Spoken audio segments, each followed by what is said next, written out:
Bonjour à tous. Ouvrez vos Bibles en Acte 17 ce matin. On continue notre série Actes. Jésus continue d'agir. Et ça fait un peu plus d'un an qu'on est dans cette série, mais on avance bien. On a dépassé, même largement dépassé, la moitié du livre des Actes. Quand on terminera la série, dans le courant de l'année 2025-2026, on aura une très bonne compréhension des débuts du christianisme. Mais il reste encore beaucoup de choses à voir, surtout concernant l'avancée de l'évangile, l'avancée du christianisme chez les païens de l'Empire romain. Pour rappel, au cours du livre des Actes, qui est vraiment une histoire du christianisme, on découvre comment la bonne nouvelle de Jésus s'est répandue de manière spectaculaire dans l'Empire, mais aussi à différents groupes de cet empire. La bonne nouvelle de Jésus est arrivée aux Juifs pure souche, pour ainsi dire. Les Juifs de Jérusalem, les Juifs de la Judée, ça on le voit des chapitres 1 jusqu'au chapitre 7 du livre des Actes. On voit comment l'évangile arrive aux Juifs qui n'étaient pas pure souche, les Samaritains. On le voit dans Acte 8 et sous le leadership de Philippe l'évangéliste. On voit comment l'évangile arrive aux prosélytes, c'est-à-dire les personnes non juives, mais qui s'étaient convertis au judaïsme. Il y avait Nicolas, prosélyte d'Antioche en Acte 6, l'eunuque éthiopien. On a vu aussi comment l'évangile parvient aux non-juifs qui craignent Dieu, mais qui ne se convertissent pas. C'était un groupe défini aussi au 1er siècle. On parlait des craignants Dieu. Corneille est l'exemple par excellence, mais aussi Lydie, la femme d'affaires. Mais il reste un groupe auquel l'évangile est aussi destiné, les non-juifs qui ne craignent pas Dieu, les païens. Aujourd'hui, avec la prédication de Paul à Athènes, on voit comment l'évangile arrive à ce groupe-là. Ce qu'on va voir est important parce que beaucoup de nos contemporains ressemblent beaucoup à ces Athéniens. Donc aujourd'hui, on va voir comment Paul annonce la bonne nouvelle à des personnes qui n'ont pas de notion de la Bible. Jusqu'alors, quand il prêche la bonne nouvelle, c'était toujours des Juifs qui ont des notions de la Bible, des non-Juifs, mais qui s'attachent au Dieu d'Israël, qui ont des notions de la Bible. Mais aujourd'hui, on va voir comment Paul prêche la bonne nouvelle à des gens qui n'ont pas de notion de la Bible, de l'Ancien Testament. L'approche est très différente. Elle est très différente de celle qu'on a découverte dans le livre des Actes jusqu'à présent. Jusqu'à présent, Paul annonçait, comme on l'a dit, la bonne nouvelle à des gens qui connaissaient les écrits sacrés, qui attendaient un Messie, un libérateur. Mais maintenant, il va prêcher à des gens qui n'ont pas cette attente-là. Donc le message de ce matin est intitulé « L'approche de Paul pour évangéliser les païens ». Donc lisons dans Actes chapitre 17, versets 15 à 34. Si vous avez la Bible qui est disponible à l'entrée, cette Bible-là, c'est à la page 721, Actes 17, versets 15 à 34. Accompagnez-moi dans la lecture.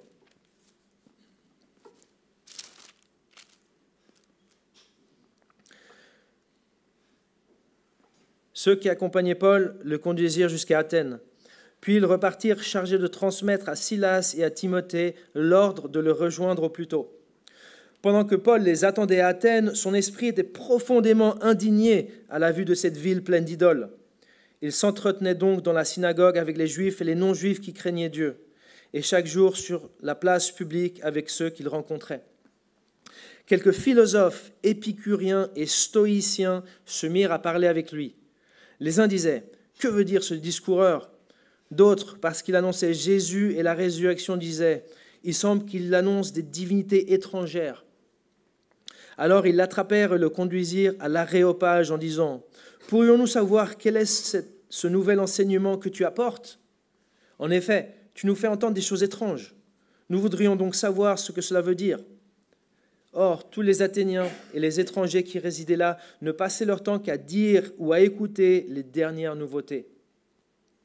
Paul, debout au milieu de l'Aréopage, dit « Athéniens, je vous trouve à tout point de vue extrêmement religieux. En effet, en parcourant votre ville et en examinant les objets de votre culte, j'ai même découvert un autel avec cette inscription « à un Dieu inconnu ». Celui que vous révérez sans le connaître, c'est celui que je vous annonce. Le Dieu qui a fait le monde et tout ce qui s'y trouve est le Seigneur du ciel et de la terre. Et il n'habite pas dans les temples faits par les mains de l'homme. Il n'est pas servi par des mains humaines comme s'il avait besoin de quoi que ce soit, lui qui donne à tous la vie, le souffle et toutes choses. Il a fait en sorte que tous les peuples, issus d'un seul homme, habitent sur toute la surface de la terre. Et il a déterminé la durée des temps et les limites de leur habitation. Il a voulu qu'ils cherchent le Seigneur et qu'ils s'efforcent de le trouver en tâtonnant, bien qu'il ne soit pas loin de chacun de nous. En effet, c'est par lui que nous avons la vie, le mouvement et l'être. Comme l'ont aussi dit quelques-uns de vos prophètes, nous sommes aussi de sa race. Ainsi donc, puisque nous sommes de la race de Dieu, nous ne devons pas croire que la divinité ressemble à de l'or, à de l'argent ou à de la pierre sculptée par l'art et l'imagination de l'être humain. Sans tenir compte des temps d'ignorance, Dieu annonce maintenant à tous les êtres humains, partout où ils se trouvent, qu'ils doivent changer d'attitude, parce qu'il a fixé un jour où il jugera le monde avec justice par l'homme qu'il a désigné. Il en a donné à tous une preuve certaine en le ressuscitant.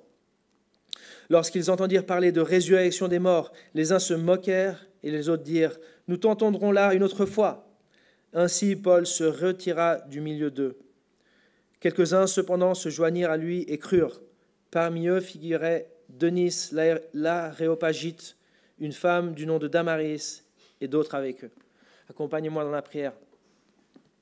Père Céleste, merci pour pouvoir continuer à étudier ce livre des Actes qu'on trouve dans ta parole, qui nous rappelle comment a démarré le christianisme, comment la bonne nouvelle que tu es mort pour les pécheurs et qu'il y a la vie éternelle et la résurrection a été annoncée dans tout l'Empire romain. Merci pour cette découverte qu'on fait dimanche après dimanche et je te demande qu'on puisse ce matin aussi en tirer instruction pour notre vie. Au nom de Jésus, Amen. Donc, comme mentionné la semaine dernière et tout à l'heure, mon but ce matin, Paul, parce qu'elle sert de modèle. Elle sert de modèle à comment évangéliser les païens. Pourtant, à lire comment finit le récit, on pourrait se demander si vraiment c'est une approche modèle. Les gens se moquent et ils disent « C'est bon, Paul, tu as fini ton temps ici. » Mais bon, puisque quelques personnes croient, dont Denis et Damaris, la plupart des commentateurs pensent que oui, cette approche de Paul, c'est une approche modèle, une approche à suivre quand on veut annoncer l'Évangile à des intellectuels comme les Athéniens et des gens qui vivaient leur religiosité à leur manière. Dean Anderson, un commentateur, en fait, quelqu'un qui a écrit un article dans ce livre-là, Paul et les géants de la philosophie, qui est très bien et que je vous encourage à consulter si vous voulez, dit la chose suivante par rapport à l'approche de Paul à Athènes. Le discours de Paul à l'Aréopage est très différent des sermons qu'il a prononcés devant les Juifs dans les Actes. Bien que Paul fasse allusion à l'Ancien Testament, il ne cite aucun passage de l'Écriture. Ce qui est encore plus surprenant, ce n'est pas qu'il cite aucun passage de l'Écriture, c'est qu'en quelque sorte, il remplace les citations de l'Ancien Testament par une citation d'un poète, je n'ai pas envie de dire séculier parce qu'il était peut-être croyant, c'était un stoïcien, mais par un poète qui n'était pas un chrétien ni un juif. On va en parler de cette citation, mais situons d'abord les choses dans leur contexte. On est dans le 2e voyage missionnaire de Paul. Et Paul a parcouru déjà plusieurs villes. Silas l'accompagne, Timothée l'a rejoint au centre de la Turquie, dans la ville de Lystre. Ils sont allés direction le nord-ouest, à Philippe, où Lydie, la femme d'affaires, s'est convertie. La semaine dernière, on a parlé du passage de Paul et Silas et Timothée à Thessalonique et à Bérée. Et Paul a dû fuir Thessalonique et Bérée. Et il a été escorté par des frères et sœurs jusqu'à Athènes. Pourquoi Athènes ? Eh bien, peut-être pour aller suffisamment loin pour pas que ses persécuteurs veuillent le suivre. On sait que les gens qui étaient opposés à Paul avaient fait le déplacement de Thessalonique à Bérée pour s'opposer à lui et pour le persécuter. Peut-être Paul va suffisamment loin pour les décourager. Peut-être qu'Athènes était une ville suffisamment grande où il pouvait être perdu dans la foule. mais le plus probable, c'est que Paul visait les grandes villes de l'Empire romain pour annoncer la bonne nouvelle de Jésus-Christ. Donc à Athènes, Paul se promène, on l'a lu, et il est indigné de voir une ville avec tant d'idoles. Qu'il regarde à gauche ou à droite, il y a des idoles partout. Son indignation ne le laisse pas sans action. Il commence à parler avec les gens. Le texte dit d'abord dans la synagogue avec les Juifs et les autres, et aussi dans la place publique. Dans la place publique. Et là, alors qu'il est dans la place publique en train de parler de Jésus à tout le monde, en train de parler de Jésus, de la résurrection, il y a des philosophes, stoïciens et épicuriens qui s'approchent. Les philosophes, c'était les intellectuels de l'époque. Pour nous, peut-être les intellectuels, c'est plus les scientifiques. À cette époque-là, les philosophes, c'était les intellectuels. Et un peu comme aujourd'hui, parfois, certains sont condescendants. Et c'est ce qui s'est passé là. Ils prennent tout de suite Paul de haut. Ils le prennent tout de suite de haut. Ils disaient, c'est qui ce discoureur? Et quand c'est marqué discoureur, ils ne disent pas quelqu'un qui fait des beaux discours. Le mot original dans la langue, c'est un mot où il y a une connotation très péjorative. La Nouvelle Bible seconde, elle dit cette jacasse. Que veut dire cette jacasse? La Nouvelle Bible français courant dit que veut dire ce bavard? Donc ils le prennent de haut. Pourquoi? On ne sait pas. Peut-être était-il jaloux d'un Paul qui en fait attirait pas mal de monde et qui s'entretenait avec les passants à l'exemple de leur père à eux, Socrate, qui faisait exactement la même chose. Socrate, leur père à eux, était dans la place publique à Athènes et il parlait avec les gens. Et là, il y a Paul qui fait la même chose. Et il y a du monde qui l'entend. Et peut-être qu'il y avait une certaine jalousie, on ne sait pas. Mais ils le prennent de haut. Que veut dire cette jacasse? Que veut dire ce discoureur? Le texte parle de deux types de philosophes, les épicuriens et les stoïciens. C'était les deux principales écoles de philosophie à l'époque au 1er siècle, à l'époque de Paul. Et les stoïciens étaient la majorité. Ce qu'on loupe, si on ne connaît pas ces courants philosophiques, les stoïciens et les épicuriens, ce qu'on loupe, c'est combien Paul les rejoint dans son discours. Pour faire court, les épicuriens avaient comme but dans la vie de rechercher le bonheur et la satisfaction. S'ils croyaient en des dieux, ils ne croyaient pas que ceux-ci étaient impliqués dans les affaires humaines. Paul rejoint les épicuriens dans son discours car eux aussi critiquaient la religion populaire avec sa localisation des dieux dans de nombreux temples et son souci de répondre à leurs besoins. J'aime comparer les épicuriens aux athées et aux matérialistes de notre époque moderne. Les stoïciens avaient un autre but ultime dans leur vie.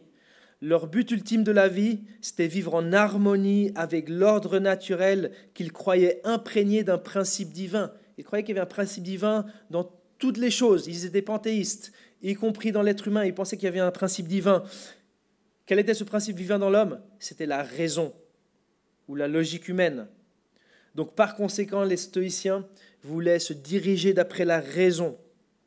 J'aime comparer les stoïciens avec les rationalistes de notre époque qui croient peut-être en un Dieu, mais surtout pas en un Dieu personnel et hors de sa création, comme c'est le cas du Dieu de la Bible.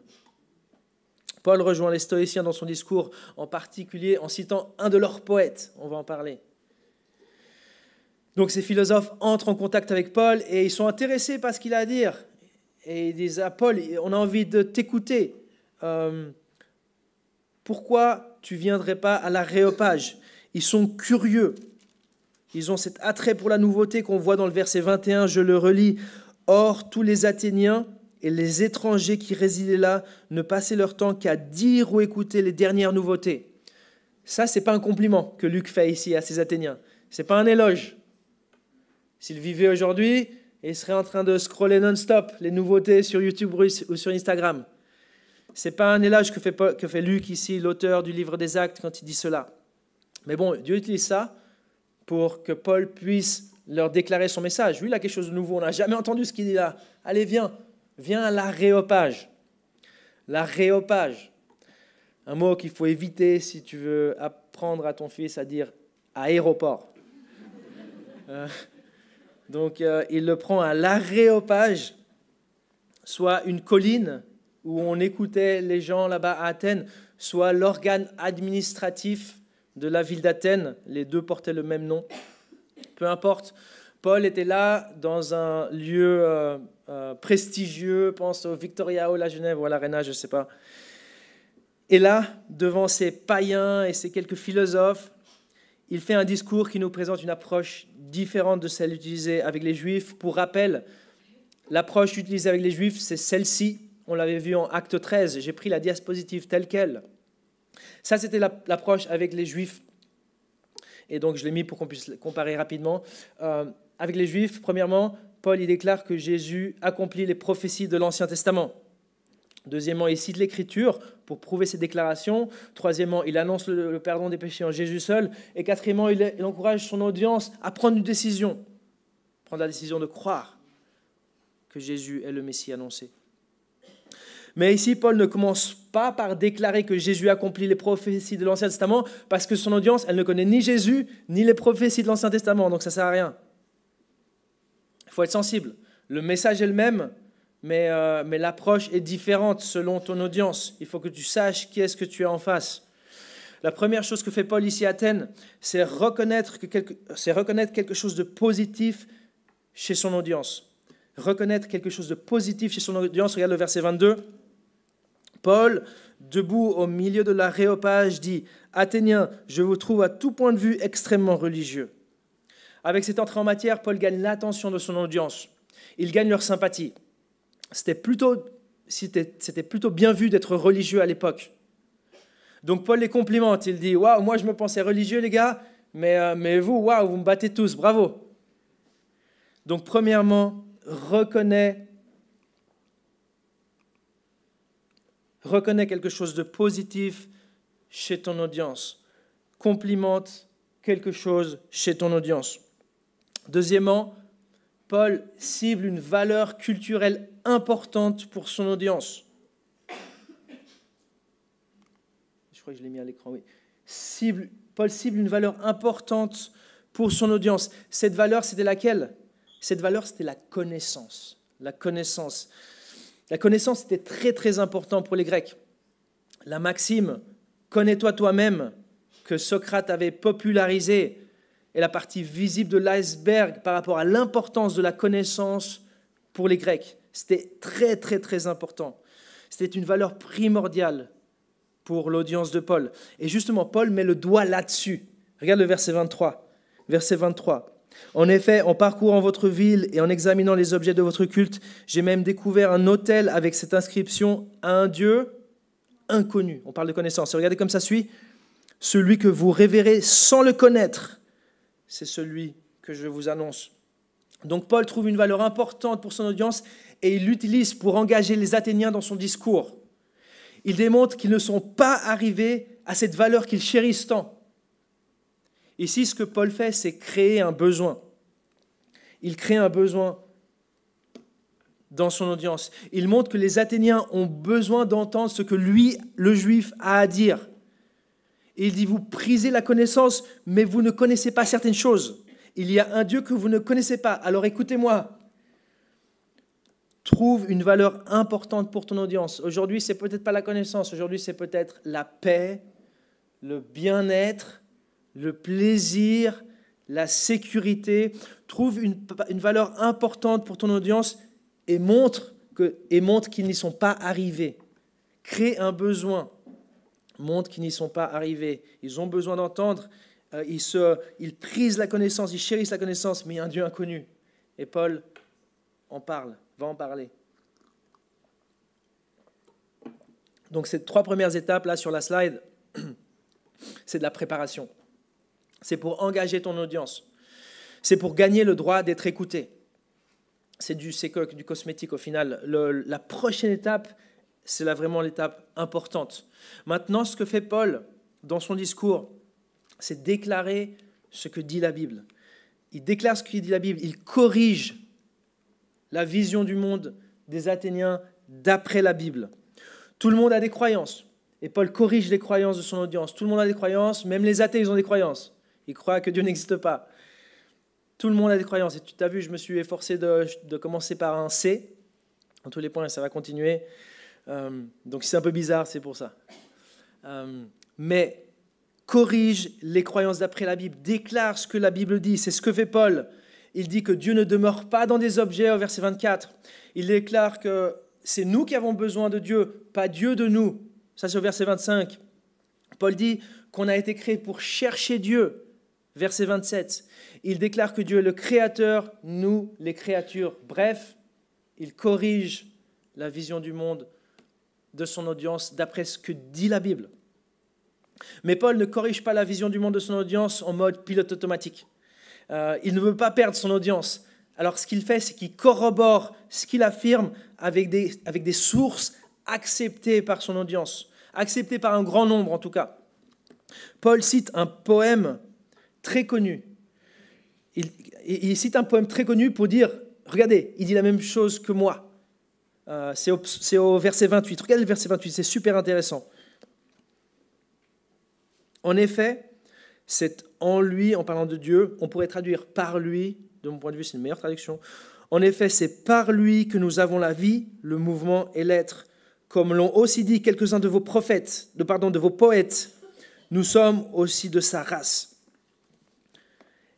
Les mots « nous sommes aussi de sa race » proviennent d'un poète stoïcien ou stoïque, je ne sais jamais comment il faut dire, d'un poète stoïque, Aratus ou Aratos, qui aurait lui-même repris cette phrase d'un autre poète, le poète Cléante, d'où le pluriel « vos poètes ». Comme l'ont dit vos poètes, nous sommes de sa race.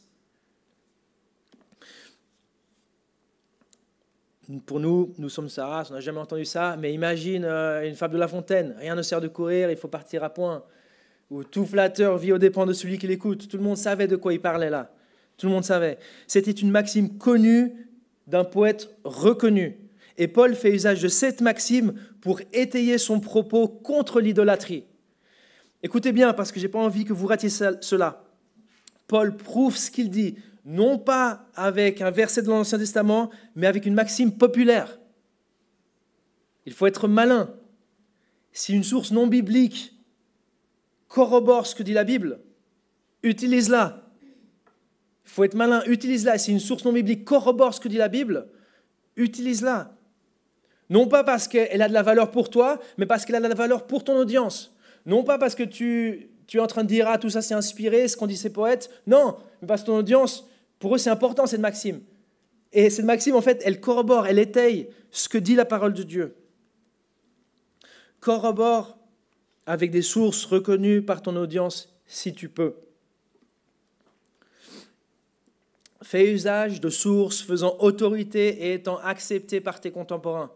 Aujourd'hui, dans le monde occidental, je l'ai dit, c'est souvent les scientifiques, ces sources respectées ou ces sources d'autorité. Apaisant à ce qu'a dit un scientifique si ça peut être utile. Apaisant, par exemple, je ne sais pas, à Isaac Newton, si tu veux prouver qu'il y a un Dieu. Parce que Newton a dit « L'incomparable disposition et l'harmonie de l'univers, tout cela n'a pu se faire que selon les plans d'un être éternel, doué de sagesse et de puissance. » Mais Newton est un peu vieux, peut-être cherche un qui est encore vivant. Donc Paul continue son discours et appelle maintenant son audience à la repentance. Verset 30. Il appelle son audience à la repentance. Regardez le verset 30. Sans tenir compte des temps d'ignorance, Dieu annonce maintenant à tous les êtres humains, partout où ils se trouvent, qu'ils doivent changer d'attitude ou se repentir. C'est le mot en grec métanoéo qui est traduit repentance d'habitude. C'est l'idée-là, un changement radical où on abandonne sa voie et on se tourne vers Dieu. Convie ton audience à la repentance. C'est la cinquième manœuvre de Paul. Convie ton audience à la repentance. Ça, c'est peut-être la chose la plus difficile à faire, mais ça va être aidé si tu parles d'une autre chose difficile, du jugement à venir.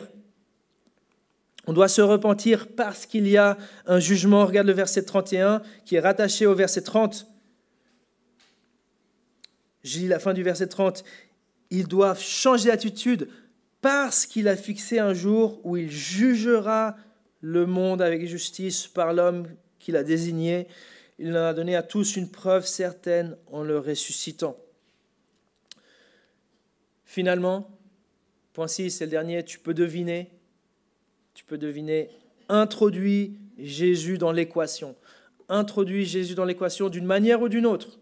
Ce que fait Paul ici, c'est de manière habile, il introduit Jésus. Il dit un jugement par un homme que Dieu a choisi, et il a choisi cet homme, et on le sait parce qu'il a ressuscité cet homme, Jésus-Christ. Conduis le discours à Jésus. Conduis le discours à Jésus, centre le discours à Jésus une fois que tu as fait tout ça. Malheureusement, Paul ne peut pas continuer de parler de Jésus parce que la foule, elle sonne la cloche, elle dit « time out, bye bye Paul ». On t'entendra là-dessus une autre fois. Le problème, c'était la résurrection. Le problème, c'était l'idée de la résurrection pour les Grecs. Tout allait bien jusqu'au moment où Paul parle de la résurrection. Pour les Grecs, la résurrection, c'était une idée aberrante parce que pour eux, la matière était mauvaise. Donc pourquoi ressusciter corporellement comme les chrétiens et les juifs disaient? C'était totalement aberrant de parler de la résurrection, la matière était mauvaise pour eux. Donc une résurrection corporelle, non, là tu fais fausse route, Paul. Mais la résurrection, elle fait partie intégrale, essentielle du message de la croix. Avant ce discours à l'Aréopage, Paul était dans les places publiques et il annonçait Jésus et la résurrection. C'est essentiel, Jésus et la résurrection dans le message de l'Évangile. Nous, on croit en la résurrection. Si on ne croit pas à la résurrection, tout ce qu'on fait ici, c'est vain. On est les plus misérables de tous les hommes. C'est Paul qui le dit. Si les morts ne ressuscitent pas, on est les plus misérables. Nous, on croit en la résurrection. Il y aura une résurrection pour tous ceux qui mettent leur foi en Jésus-Christ pour le pardon des péchés. Il y aura une résurrection. Ce n'est pas moi qui le dis, c'est la Bible qui le dit. C'est la Bible qui en parle.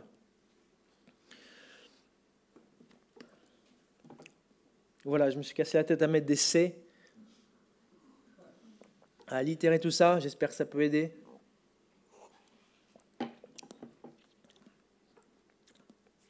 Mais dit d'une autre manière, ces 6 points veulent dire qu'il faut rencontrer l'audience là où elle est pour l'amener à Jésus, pour l'amener à la révélation de Dieu. Il faut faire comme Jésus qui est descendu pour nous sortir des ténèbres dans lesquelles on était. Il faut apporter la lumière, mais pour apporter la lumière, il faut y aller. Il faut aller là où sont les gens, il faut les rejoindre. Et pour rencontrer l'audience là où elle est et gagner son écoute, il faut connaître un minimum de ce qu'elle pense, de ce qu'elle croit. Un bon apologète ou un bon évangéliste doit connaître un minimum quelles sont les croyances de son interlocuteur. C'est aussi pour ça qu'il est utile d'étudier les croyances et les modes de pensée de nos contemporains. Et on va faire exactement ça cet après-midi à 13h30. On va connaître la manière de penser d'un groupe important. Et vous verrez que connaître leur manière de penser, connaître ce qu'ils croient, ça va être très utile pour mieux annoncer la bonne nouvelle de Jésus qui sauve.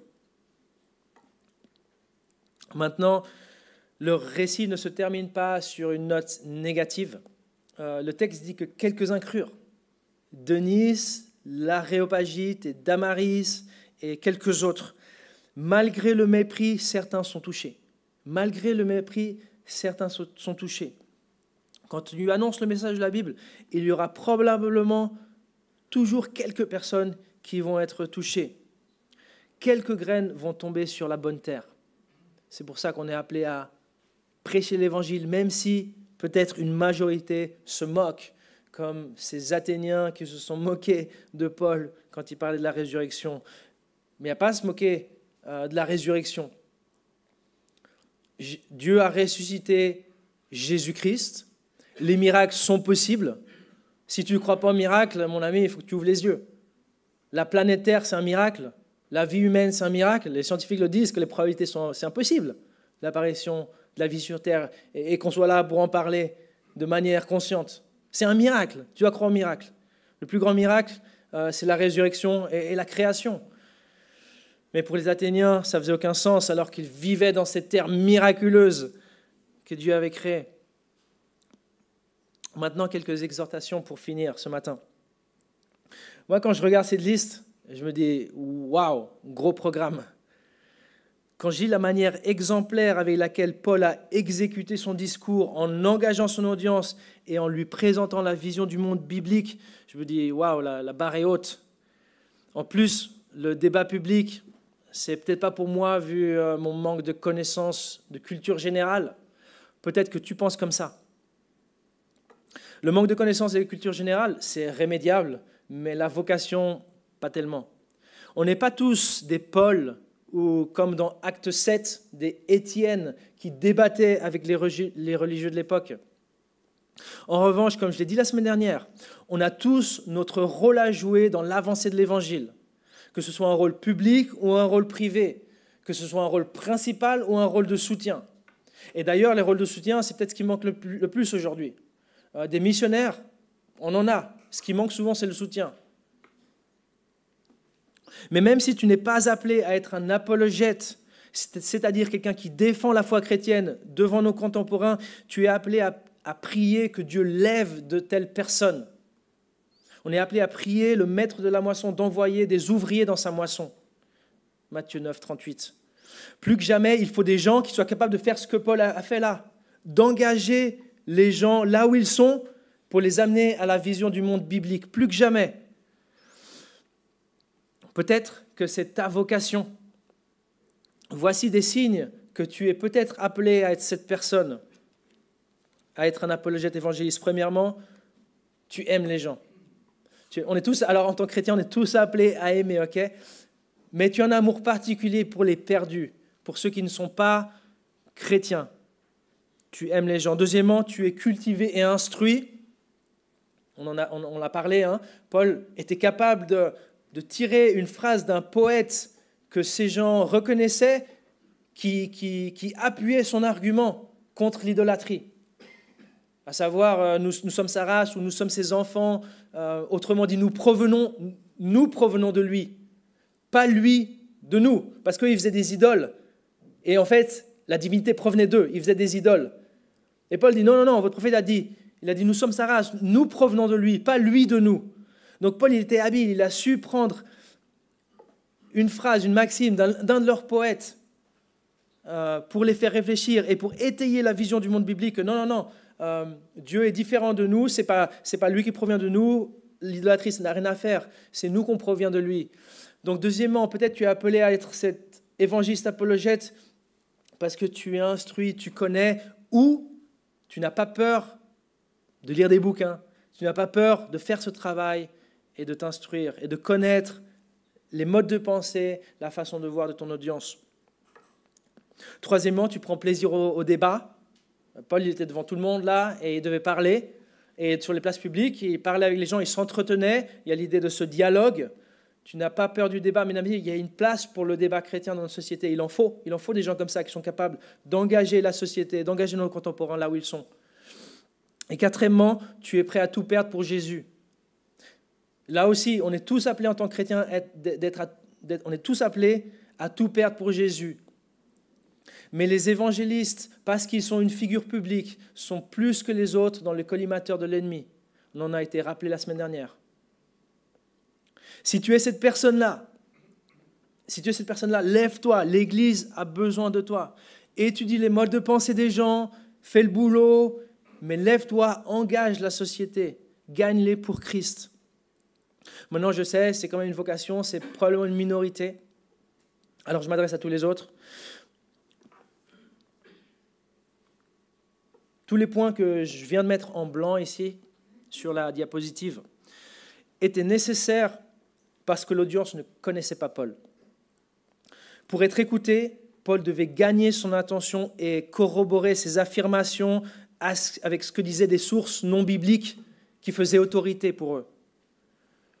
Écoute bien, si les gens te connaissent et te respectent, tu as moins besoin de les gagner avant de parler. Si ton témoignage chrétien est fort, les gens vont accepter ce que tu as à dire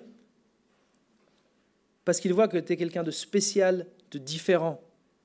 Tu vas te gagner le droit d'être écouté et tu pourras commencer au point 4 en annonçant ce que dit la Bible. Et après, en appelant ton interlocuteur à la repentance, il y a un jugement à venir.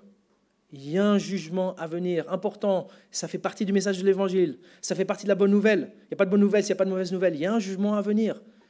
Et personne ne pourra passer sur ce jugement sans être acquitté par Jésus-Christ, parce qu'on a tous péché, la Bible le dit.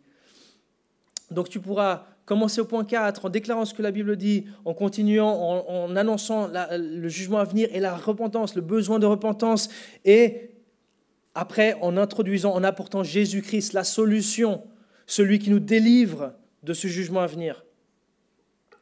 Ça, les points en jaune, on est tous appelés à les faire. On est tous capables de les faire. On est tous appelés à présenter une défense à toute personne qui nous demanderait raison de l'espérance qui est en nous.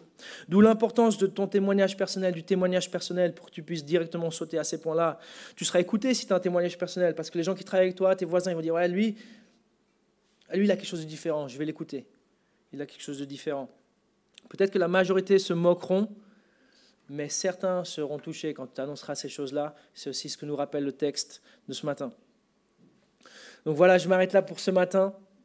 On s'arrête là pour aujourd'hui. La semaine prochaine, on arrivera à la dernière grande ville dans le deuxième voyage missionnaire de Paul et Silas, où Paul s'arrête, ou du moins où Luc donne beaucoup de détails. Il s'arrêtera aussi à Éphèse avant de rentrer dans son église d'envoi.